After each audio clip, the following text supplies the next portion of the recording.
Naša stara, pomalo zaboravljena mandža salata se pravi na sledeći način.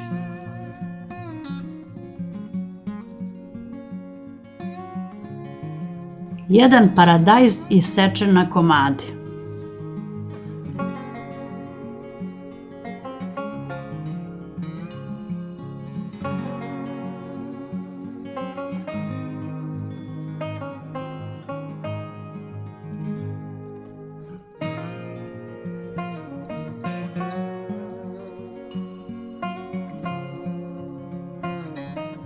Jedan prazi luk isečen na kolutiće.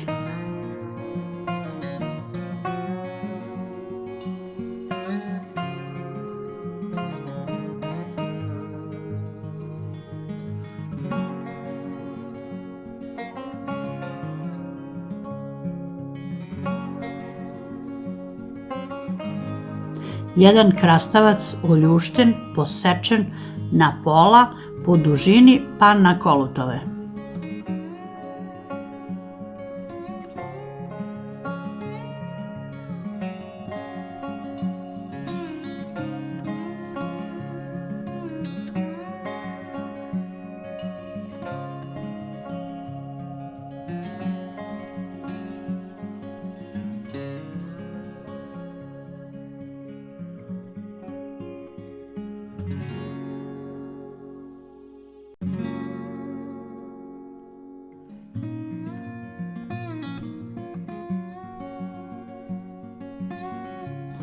Jedna veza mirođije sitno iseckana.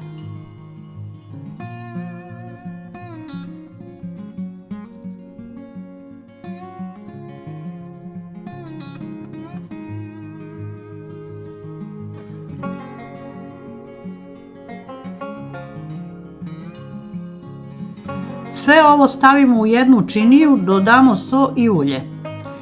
Mi smo se odlučile za maslinovo.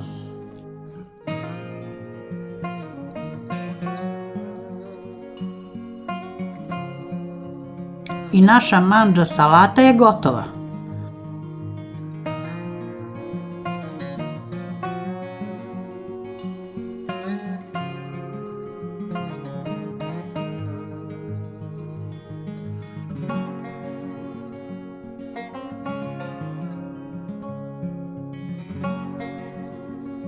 Ako vam se svidela naša mandža salata, lajkujte video i zapratite kanal Jednostavan svet, da biste videli još što šta zanimljivo.